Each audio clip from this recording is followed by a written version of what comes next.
Le marché s'apprête à faire un énorme mouvement prochainement, soit vers le bas, soit vers le haut. On va essayer d'analyser ça dans cette vidéo. Quelque chose de très important se prépare. Forcément, je vous en avais parlé dans une de mes précédentes vidéos, la volatilité se contracte. Il n'y a pas grand-chose qui pousse en ce moment Bitcoin dans une direction ou dans une autre. Il y a eu le le plus gros braquage de l'histoire de crypto-monnaie et le Bitcoin a à peine bougé. Il y a eu des très bonnes news également et le Bitcoin n'en a pas profité. On est dans un espèce de flottement qui indique très fortement qu'un énorme mouvement se prépare et on va aller voir ces informations cruciales pour la suite. Le cycle va certainement prendre une direction qui va le faire rentrer dans l'histoire. Et donc on va analyser ça. Il y a vraiment deux camps. Il y a énormément de personnes sur les réseaux sociaux qui sont très bières, qui pensent que ça va s'effondrer. Il y a énormément de personnes qui pensent que ça va monter. Et d'ailleurs, je vais en profiter pour répondre à un commentaire qu'il y a eu sous ma précédente vidéo qui m'a dit que une personne qui m'a dit que le bull run était fini. Je lui ai dit, je n'y mettrai pas ma main à couper ou un truc du genre. Enfin, je ne serais pas aussi persuadé que lui à sa place de dire que le bull est fini. Et il m'a répondu, alors dis-moi où est la liquidité. Donc on va essayer de répondre à cette question. D'ailleurs, j'ai répondu dans mon mail que j'ai envoyé hier. Qu'on va aller voir, d'accord, on va aller voir, je vais le parcourir avec vous. Normalement, c'est réservé vraiment aux membres de ma newsletter gratuite. Donc, si vous n'êtes pas abonné, allez-y. Il n'y a que des infos dans cette newsletter, il n'y a que des outils qui vous permettent de mieux naviguer dans les cryptos. C'est vraiment ma façon à moi d'aider les débutants en crypto-monnaie. J'ai été un débutant et je sais ce que c'est. Cet écosystème, lorsqu'on démarre, ça nous passionne très vite. On est là, on regarde les graphiques, on est on fire. Mais voilà, on est crédible et on est naïf. Et moi, j'essaye de donner les meilleurs outils pour aider, pour apporter ma touche. Voilà, ceux qui veulent débuter en crypto, c'est gratuit, il n'y a que de la valeur. Il y a ma liste d'agents IA, il y a ma liste de whales que je suis, il y a tous les outils que j'utilise dans la toolbox. Et il y a mes mails où j'envoie énormément de valeur gratuite sur la situation et c'est des choses que parfois je ne dis pas ici dans ces vidéos parce que voilà, quand j'écris, je me mets dans ma bulle, je fais vraiment le tour et je donne pas que mon point de vue, je fais vraiment un tour d'horizon.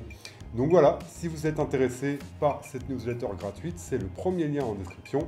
N'hésitez pas à me récompenser de ce travail en mettant un petit like sur cette vidéo et en vous abonnant à la chaîne. On va voir des choses très intéressantes, restez bien jusqu'au bout, car on va voir que moi je crois toujours à l'alt season et je pense que aussi un gros mouvement se prépare de ce côté. Peut-être que voilà, il n'y a plus beaucoup de jus à tirer sur le Bitcoin lors de ce cycle, mais il y a une crypto qui va certainement en étonner plus d'un, que beaucoup ont enterré, mais qui va renaître de ses cendres comme un phénix. Et voilà, je n'en dis pas plus, on se retrouve tout de suite sur mon ordinateur. Ok, donc on se retrouve sur le mail que j'ai envoyé hier et du coup je titrais « Et si les fonds souverains déclenchaient la prochaine folie du Bitcoin ?» Et ça va répondre du coup directement à la personne qui m'a dit « Mais où on va aller chercher ces liquidités ?» Depuis le début de ce cycle, d'accord, la liquidité vient directement des ETF et de l'euphorie qu'elle génère et des nouveaux entrants qui du coup se rendent compte que Bitcoin est quelque chose de très précieux, que à l'avenir, que pour l'avenir, que c'est aussi un gage de liberté face à ce monde actuel où vraiment, actuellement, si vous vous renseignez un peu sur les réseaux sociaux, il y a une guerre entre deux mondes qui est en train de se jouer avec l'Occident, le vieil Occident représenté par l'Europe et ses dirigeants, et un monde beaucoup plus libéral, on va dire, qui est incarné par Donald Trump, qui se bat pour la liberté d'expression, qui se bat pour conserver un maximum d'argent. Et on va voir, il y a beaucoup de choses qui vont être révélées prochainement. On est dans l'année des révélations, d'accord. Le nouveau chef du FBI dit qu'il va déclassifier le 11 septembre, il va déclassifier le Kennedy, l'assassinat, ils vont déclassifier tout un sale truc, tout un sale truc, plein de sales choses qui nous arrivent récemment, le Covid, tous ces trucs-là. Et du coup, je pense que voilà, on va en apprendre pas mal. Moi, je suis là en tant que spectateur. Franchement, j'ai un peu décroché de tout ça parce que quand vous êtes à fond dans ces news qui vous dégoûtent, enfin, moi, ça me dégoûte. Franchement, ça me dégoûte de voir comment ceux qui gouvernent agissent, comment ils dépensent notre argent, alors que nous, on voit notre vie augmenter, on voit qu'on travaille. Enfin, voilà, je vois la situation. Ça me dégoûte. Et du coup, j'ai un peu lâché parce que c'est vrai qu'à notre échelle, on peut rien faire. On peut rien faire. Et je vois en fait que ceux qui ont le pouvoir de faire, eh bien, ils disent rien. Ils disent rien, c'est normal, c'est machin. Donc je laisse leur guerre se faire. Moi, j'ai décroché, honnêtement, parce que ça me perturbe dans mon quotidien et je pense que ça ne mérite pas autant de choses. Et c'est un concept même du bien-être que de décrocher des choses qui nous envoient des mauvaises vibes. Donc, moi, j'ai décroché, franchement, mais je regarde ça de loin quand même. Et surtout, je me tiens informé maintenant des crypto-monnaies et je me rappelle plus ce que je voulais dire, où je voulais en venir. Je me rappelle plus où je voulais en venir de ça. Enfin bref, pour en revenir là où je voulais dire, voilà comment j'ai titré et si les fonds souvent déclenchent. Voilà, c'est ça que je voulais dire. Les ETF. Les ETF, rappelez-vous l'impact que ça a donné début 2024, comment ces entrées sur les ETF ont permis de voir ce qu'on a eu tout au début 2024. Rappelez-vous ce qui s'est passé au mois de novembre. Elle était où la liquidité ? Elle était où la liquidité? Pourquoi le marché est monté s'il n'y a pas de liquidité? D'accord? Elle vient tout simplement des fonds qui commencent à investir. Regardez ici. Donc, qu'est-ce qu'il dit? La propriété du Bitcoin a radicalement changé en 2024. Regardez, nous, d'accord, les individuels, les investisseurs particuliers ont vendu énormément. Et ça a été racheté par qui? Ça a été racheté par les fonds et les ETF, par les business. Et les gouvernements, ils ont un peu vendu. Ça, c'est à cause de l'Allemagne qui a vendu en plein piège baissier en août, au pire moment à moins de 50 000 $, je crois. Et maintenant, ça à 100 000. Enfin, bref, c'est une grosse erreur. Et voilà. Donc ça, c'est vraiment quelque chose qu'il faut prendre en considération et vous demander dans quel camp vous voulez être. On sait que les investisseurs particuliers, c'est généralement les perdants dans les marchés financiers. D'accord? Pourquoi? Parce qu'ils se font littéralement griller le cerveau par les news, par le climat ambiant, alors que eux, c'est plus des investisseurs long terme, les fonds de pension, les fonds de retraite, les fonds qui sont là en fait pour faire fructifier l'argent qu'ils ont via les marchés financiers et être capables de donner des retraites et des pensions à ceux qui y cotisent. Et donc eux, ils ont des stratégies vraiment à faible risque, d'accord? Pour la plupart, d'accord? Et donc, eux, ils sont capables de gérer ce genre de choses. Il y a une nouvelle chose, il y a Michael Saylor et sa MicroStrategy. Et MicroStrategy, même si moi, je n'ai pas trop confiance en ce type, parce que lui, sur les bénéfices qu'il fait via MicroStrategy, il achète du Bitcoin, et donc du coup, là on voit qu'ils vont racheter 2 milliards de dollars d'obligations qu'ils ont converties, et généralement, je sais ce que je dis, généralement, il en profite pour acheter du Bitcoin, d'accord? Et donc, bon, j'aime pas trop cette boucle, mais au moins, c'est quelqu'un qui a vraiment une influence sur le Bitcoin et donc ça aide quand même, d'accord? Lui, il achète là à l'heure actuelle, il va peut-être racheter maintenant 2 milliards, d'accord? Donc on voit aussi que le Texas est en train de faire une réserve stratégique. Ils vont introduire, et donc il y a de plus en plus d'États qui valident ça, d'accord? Donc je disais, imaginons un instant si les gouvernements se mettent à acheter, comme le laissent entendre certaines rumeurs, notamment avec l'État de Texas, la dynamique pourrait changer radicalement, d'accord? Donc ça pourrait amener de la liquidité. Donc encore une fois, oui, vous allez me dire, c'est concentré dans Bitcoin, etc. Mais attendez de voir la suite.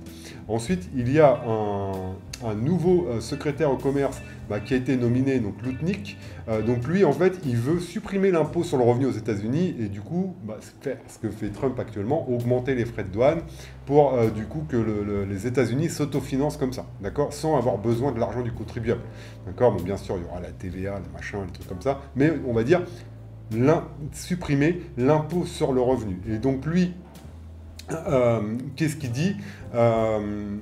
Donc, le Sénat vient de voter la confirmation de Howard Lutnick au poste de secrétaire de... Voilà, donc si on nomme un mec comme ça, ce n'est pas pour rien. Ce n'est pas pour rien. Et donc, du coup, je pense que ça va avoir un impact. Si on nomme un mec comme ça, où on connaît ses idées, au poste de secrétaire d'État au commerce, ce n'est pas pour rien. Et pour moi, c'est une confirmation, comme il dit ici, énorme. D'accord. Et du coup... donc tout ça, en fait, c'est chronologique. Hein. Il y a Standard Chartered, un gestionnaire d'actifs qui a sorti un rapport très récemment et qui anticipe, lui, que des fonds souverains pourraient bientôt investir dans le Bitcoin. Et donc, voilà, il dit que d'ici 2028, il pourrait atteindre 500 000 $, donc c'est un x5 par rapport à maintenant, d'accord. Et donc, je dis que, voilà, ça concorde. Alors, je me trompe peut-être, c'est des scénarios, c'est de la spéculation.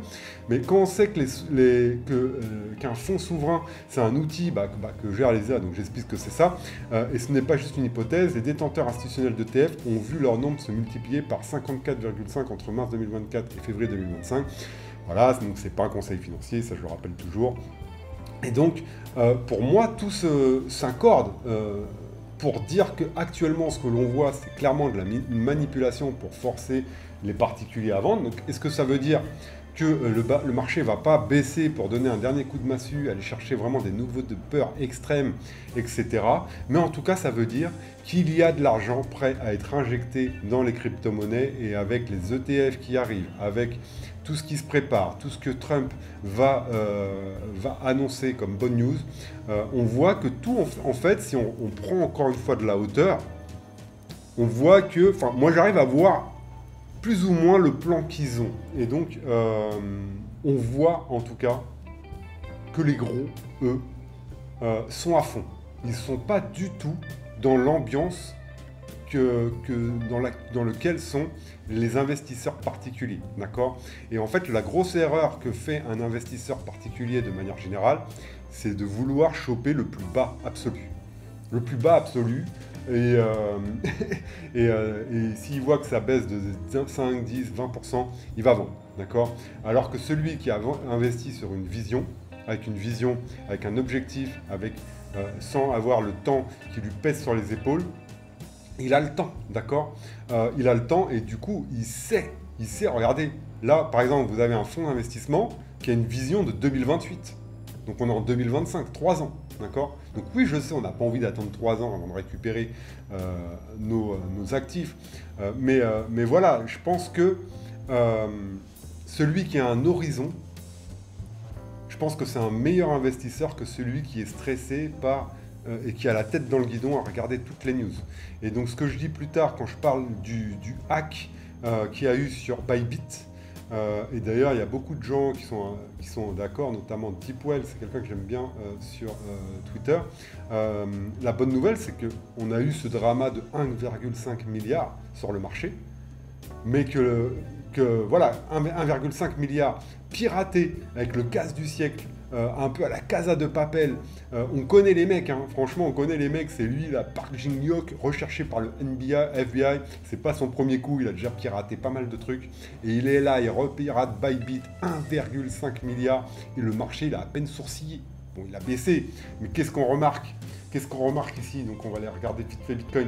On est tout simplement revenu dans son range. Et on en vient directement au sujet de la vidéo. Un grand mouvement, je pense gigantesque, se prépare. Car regardez, cette volatilité aussi faible, on ne l'a pas vue. Enfin, il faut regarder vraiment bas, loin, pour voir de la volatilité aussi flat actuellement, d'accord. Donc, est-ce que ça peut continuer 1 ou 2 semaines? Je ne sais pas. Mais le mouvement derrière, il sera gigantesque et ça peut être à la baisse ou à la hausse, d'accord. Je pense qu'il est bien malin celui qui peut dire dans quel sens ça va aller. Donc pour ceux qui disent oui, il n'y a pas de liquidité, moi je pense qu'il y en a, d'accord. Je pense qu'il y en a. Et là, si on se met au journalier, on voit que ce qui s'est passé avec ces 1,5 milliard, donc il y en a plein qui disent oh là là, qu'est-ce qui se passe, oh là là, 1,5 milliard, voilà, ça... Il n'y a rien, d'accord. Et on voit les bandes de Bollinger se resserrer. Alors la dernière fois qu'on a vu des bandes de Bollinger aussi serrées en daily, faut remonter, hein. serré en daily. Ah, c'est là, hein. Et encore. Là ici, c'était 25, 28, 3000 $. Même ici, avant le grand mouvement, on a regardé. Bande de Bollinger serrée entre 98 95. Donc même pas 3000 $. Là, donc là, ça annonce un mouvement explosif. Et je sais que je vais mettre un titre putaclic, je ne sais pas encore quel... je vais dire, attention, ça va décoiffer très prochainement. Un truc comme ça, d'accord? Pourquoi? Parce que là, les bandes Bollinger serrées, il y a tout en fait qui annonce un mouvement d'une explosivité monstre. Donc si on va vers le haut, ça va tout casser. Si on va vers le bas, ça va tout casser, d'accord? Donc on peut... et maintenant, il y a deux camps. Donc à vous de voir dans quel camp vous êtes. Moi, je pense qu'actuellement, il y a autant de chances que ça aille vers le haut que vers le bas, de mon côté, de mon point de vue. Mais à voir. À voir. Et on va aller voir quelques news maintenant que je vous ai préparées. Donc là, il y a la sénatrice Cynthia Lummis, la pro-Bitcoin, qui dit que les actifs numériques sont l'avenir. Les États-Unis peuvent soit ouvrir la voie, soit prendre du retard. Jamais de mes collègues a demandé des éclaircissements à la SEC sur les restrictions de jalonnement des ETP d'actifs numériques afin de rendre les gestionnaires d'actifs américains compétitifs sur le marché mondial. Donc elle signe des trucs, elle fait tout en faveur des crypto-monnaies. Donc là, ce que je disais, donc... standard, machin, c'est ce que je disais dans mon truc. L'ETF XRP est voilà, en voie d'acceptation dans la SEC. Il y a Tether qui va commencer à avoir un nouveau stablecoin avec plus de rendement. On voit donc voilà, je vois plein de trucs en fait se développer. On voit l'UTA qui va faire également sa réserve stratégique en Bitcoin. Il y a ça aussi, CryptoQuant, qui dit, donc CryptoQuant c'est un site d'analyse où on peut analyser les graphes, des graphes comme ça, où on peut se faire de l'analyse on-chain, d'accord? Donc le PTG Kim Jong-jung a déclaré que le marché haussier se poursuivra jusqu'à ce que les sorties de capitaux des ETF crypto commencent. Voilà, dès qu'on verra des sorties sur les ETF. Pour le moment, comme on peut le voir ici, il y a des entrées. D'accord? Donc parfois ça diminue, il y a des entrées, hop, mais on voit qu'on est largement dans le vert ici. D'accord? Il est également noté que la demande spot d'ETF Bitcoin a ralenti, mais reste positif, l'offre et la demande étant les facteurs clés. C'est sur ça que reposent les ETF, d'accord? Et donc maintenant, quand on va voir les ETF, donc on va commencer par Bitcoin. Lorsque j'ai préparé cette vidéo, je suis allé voir en amont, d'accord? Donc effectivement, mais là, on voit que la volatilité se réduit également sur les ETF, même s'il y a eu beaucoup de sorties suite au crash de Bybit, d'accord? Et donc les sorties, c'est notamment...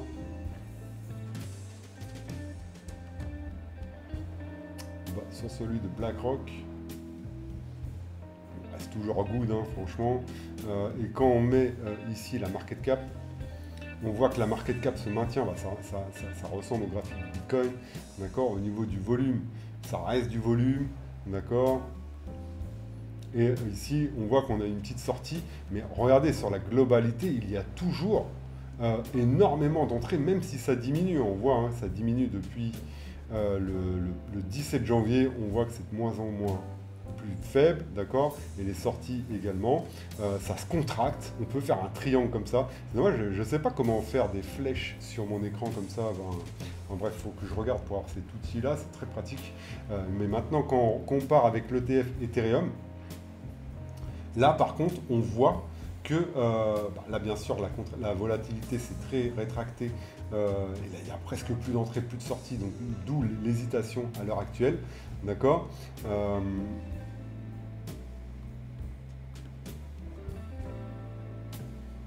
D'où l'hésitation à l'heure actuelle, mais on voit que c'est rétracté, on voit qu'il y a énormément d'entrées et que du coup en termes d'entrée et de sortie, il y a beaucoup plus de comment dire, l'ETF spot Ethereum prend le dessus en termes d'entrée sur cet ETF là, d'accord. Et on voit là que BlackRock, eux, ils achètent, mais il y a zéro sortie à chaque fois. Donc là, ils ont acheté pour 1, non, ici, pour 106 000 ETH, 4,74, 4,38, mais à chaque fois 0, 0, 0 entrée, sortie. Grayscale, pareil, ils n'ont que des entrées, aucune sortie. D'accord? Ici, sur Fidelity, il y a surtout des entrées, 43, là, tac, tac, et un petit peu de sortie. Il n'y a presque pas de sortie, comparé à toutes les entrées qu'il y a sur les ETF Ethereum. D'accord?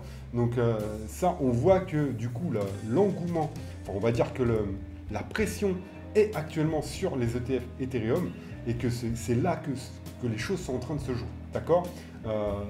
Ensuite, au niveau de la liquidité, donc ça, c'est ce qu'il y a de disponible au niveau du trésor américain. Donc ça, c'est la trésorerie des États-Unis, tout simplement. La globale, voilà. Donc ça, c'est ce dont dispose la réserve que disposent les États-Unis. On voit que ici, ils avaient énormément d'argent qu'ils l'ont dépensé pendant le Covid, d'accord, jusqu'à plus rien avoir. Ils ont accumulé, ils ont dépensé ici, et que là, depuis le mars 2023, je pense que là, c'était quand il y avait les banques, la Silicon Valley Bank et tout, tac, donc ils ont aidé les banques. Donc là, on voit qu'ils sont en train de remettre du cash de côté depuis le 7 juin 2023, et que là, ils ont 800 milliards de dollars de côté, et je pense que ils attendent la crise pour dépenser tout ça, d'accord, ils savent qu'il va y avoir une crise, donc on voit que les comptes sont pleins, ils ont quand même de l'argent, pratiquement 800 milliards de dollars de côté pour faire face à la crise, et je pense que lorsqu'il y aura la crise, la récession, que des banques vont peut-être s'écrouler ou des trucs comme ça, ils vont les utiliser. Et d'ici là, ils peuvent peut-être augmenter ça, d'accord? Mais en tout cas, ils ont de l'argent de côté. Ils ont de l'argent de côté pour relancer le marché et pourquoi pas aussi relancer la planche à billets et voir de la nouvelle liquidité arriver sur les marchés, d'accord? Maintenant, on va aller voir autre chose. Donc, je vais vous parler d'une crypto qui, pour moi, va défoncer Bitcoin pour la suite de ce bull run, tout simplement. Donc c'est tout simplement Ethereum, d'accord? Il n'y en a pas 50 000 qui peuvent concurrencer Bitcoin, avec des vrais fondamentaux et des vraies choses. On sait que bientôt, probablement, c'est en cours de validation, les ETF, certains ETF vont donner des sortes de dividendes, c'est-à-dire qu'on peut toucher du rendement avec ces Ethereum. Et du coup, certainement que ces rendements vont être retranscrits sous forme de dividendes pour ceux qui détiendront des ETF Ethereum. Et ça, c'est très avantageux parce que Ethereum donne des très bons dividendes. Donc là, on a vu ça. On va aller voir la Bitcoin dominance. Donc, qu'est-ce qui se passe actuellement? On voit que, regardez, ici, ça fait des plus hauts. Mais qu'on a une divergence baissière. D'accord? Regardez ici, on était là. On voit que le plus bas est plus haut, alors qu'ici, on a fait un nouveau sommet. Donc ça, c'est une divergence au niveau du RSI. Ça montre tout simplement qu'un retournement est très probable. Et que lorsque ça se passe, même sur un graphique monthly, donc très long terme, d'accord? On voit ici, d'accord? Même en monthly, regardez ici, on est au pic ici et ça continue de faire des plus hauts, ça veut dire que la chute est brutale. Regardez ici. Oups. Regardez ce qui s'est passé par le passé, ça nous permet de mieux comprendre ce qui va se passer dans le présent. Regardez ici, on était au sommet, d'accord? On refait un autre sommet ici, mais par contre le RSI commençait à descendre et ça a été très violent, d'accord? Regardez ici, on était au sommet là, le mois d'après, on a commencé à monter, on est descendu. D'accord? À chaque fois, en tout cas même en monthly, c'est-à-dire sur des time frames très long terme, on peut apercevoir ce début de divergence et pour moi, ça veut dire tout simplement qu'il va se reproduire la même chose que par le passé, donc une chute brutale. Donc comment ça va se matérialiser? Je ne sais pas. Est-ce que ça va se matérialiser demain? Je ne sais pas. Mais en tout cas, ça va se matérialiser, c'est ce que montrent les graphiques et c'est ce que montre aussi l'histoire des crypto-monnaies, l'histoire des cycles crypto, d'accord? Donc comme je le disais, on est en bull run. Regardez ici. que je disais voilà, ce que je disais suite au crash, enfin au piratage légendaire qu'a subi Bybit, eh bien on a à peine corrigé, bah, tout simplement ça montre qu'on est en bull run, les amis. Regardez, si on regarde le précédent cycle, on a une période dans une phase d'expansion des crypto-monnaies. On n'est pas dans une phase où on est en marché baissier, qui serait plus vers fin 2025, début 2026, d'accord? Donc très bien, il n'y a pas de liquidité sur le marché à l'heure actuelle. Certes, les taux restent élevés, certes, mais on est dans la partie du cycle où normalement les meilleures choses doivent se passer, d'accord? Donc voilà, aucun cycle jusqu'à présent n'a corrigé à ce moment-là. Alors maintenant, on peut très bien faire ce genre de choses, d'accord? On peut faire très bien ce qu'on a eu. Hop, on va aller là. Ce qu'on a eu lors de ce cycle, d'accord? Regardez, lors de 2021, donc c'est-à-dire la chute brutale qu'on attend, donc c'est ce genre de mouvement qui peut arriver très prochainement, de moins 56%, d'accord? Regardez, en un mois, là, bam, bam, 2 mois de suite, et du coup après une relance qui a suivi en fin d'année, d'accord? Donc regardez, ça s'était passé lors du précédent cycle en avril 2021. Et si vous regardez ma vidéo, la dernière vidéo que j'ai faite, j'ai 2 théories fondamentales que je vous ai mis ici, d'accord? Donc il y a un dicton en crypto-monnaie qui dit vendre en mai et revenir en septembre, et donc probablement, regardez, le mois de mai, bam, on a eu cette grosse mèche, mais le bull run n'était pas fini. Ici on est monté, carrément on est monté. Si on regarde en monthly, bah, ça fait 3 mois qu'on attend, d'accord? Donc c'est long, hein, mais c'est la caractéristique de ce cycle. Mais il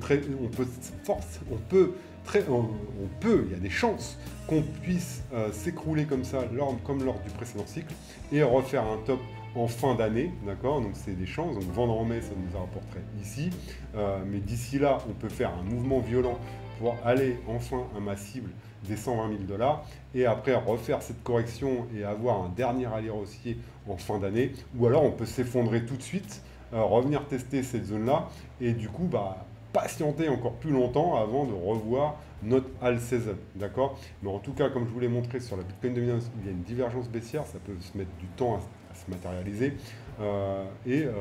voilà, je pense que tout est dit dans cette vidéo. Je vous ai expliqué mon point de vue. Il y a aussi cette histoire de cycle, hein, avec la règle des 336, des 518 jours. Je vous laisse aller voir ma précédente vidéo si vous voulez en savoir plus. Et voilà, dernière chose que je voulais vous montrer, c'est au niveau de la Bitcoin dominance, au niveau du ratio Bitcoin Ethereum. On n'a jamais été à des plus bas, on est venu chercher un plus bas historique ici, et donc si on fait simplement les choses avec un Fibonacci, bon, on va prendre ce haut là, voilà, on va pas prendre le tout début, voilà, on est ici, on est pratiquement au 886, d'accord? Donc la moyenne, à mon avis, elle se situe plus vers là, donc pour moi, il reste très peu de jus au Bitcoin pour la fin de ce cycle. Donc ça ne veut pas dire qu'il ne faut pas avoir de Bitcoin.